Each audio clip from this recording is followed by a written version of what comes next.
And now for the big story, the judgment day in the 2012 Nirbhaya gang rape murder case. Today, in fact, the Supreme Court is expected to pronounce its verdict at about 2 p.m. on the appeals that have been filed by 4 of those convicts.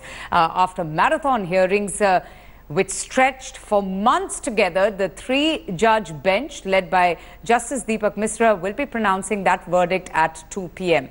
While the minor accused has already been released from the correction home after serving his sentence, another convict, if you remember, Ram Singh, committed suicide whilst he was in Tihar jail. The 4 other convicts, Mukesh Singh, Vinay Sharma, Pawan Gupta and Akshay Thakur, had moved the Supreme Court against the Delhi High Court decision of upholding the death penalty that was awarded to them by the trial court.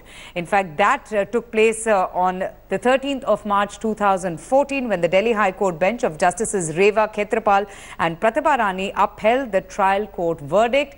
The 3-judge bench had reserved the verdict on their appeals on the 27th of March. So today is really going to be a big day, a day that the nation awaits for. The big question that's being asked is whether justice will be delivered to Nirbhaya's family. अगर आज इनको ये फांसी हो जाएगी, there is no appeal, nothing, कुछ भी नहीं होना चाहिए, डायरेक्ट इनको फांसी होनी चाहिए ताकि देश में एक मैसेज जाएगा जो इतना बड़ा एक हीनियस क्राइम था, उस पे हमारे देश ने कितना बड़ा फैसला लिया है। निर्भया के बाद केसेस बढ़े, घटे नहीं हैं, यानी लोगों के दिमाग में डर खत्म हो गया। तो इसको डर को कायम करने के लिए आज ये फैसला बहुत जरूरी है और इसमें कोई भी अपील नहीं होनी चाहिए। You know, in fact, earlier in the day, in the morning, my colleague Anusha Soni got a chance to speak to Nirbhaya's parents who are waiting for this crucial verdict. They have been demanding justice. Let's just listen in. What are their expectations from the Apex Court today? Ma'am, आज एक बहुत important दिन है। आपने एक बहुत लंबी कानूनी लड़ाई लड़ी, एक सामाजिक लड़ाई लड़ी। क्या आज ऐसा फैसला आएगा कोर्ट से जो आपको लगेगा कि न्याय हुआ?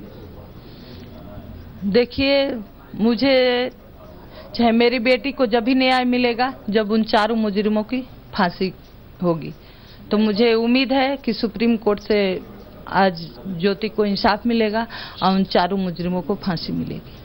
मैम, जहां तक जिस तरह से पूरी कार्रवाई हुई कोर्ट में, यहां तक बोला गया डिफेंस काउंसिल ने कि ये जो पूरा हादसा हुआ एक तरह की साजिश थी।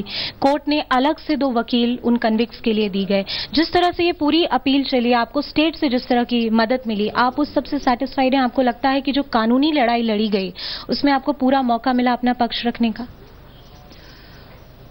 देखिए, समाज की तरफ से तो मुझे कोई नहीं है। समाज का तो मैं आज भी अपने पूरे देशवासियों को, पूरे मीडिया भाई बहनों को, सबको मैं दिल से धन्यवाद देती हूं कि 2012 से अब तक हमारे साथ खड़े हैं और हमारी लड़ाई में उन्होंने साथ दिया। तो मैं बहुत बहुत धन्यवाद देती हूं कि आगे भी ऐसे ही हमें हिम्मत देते रहें।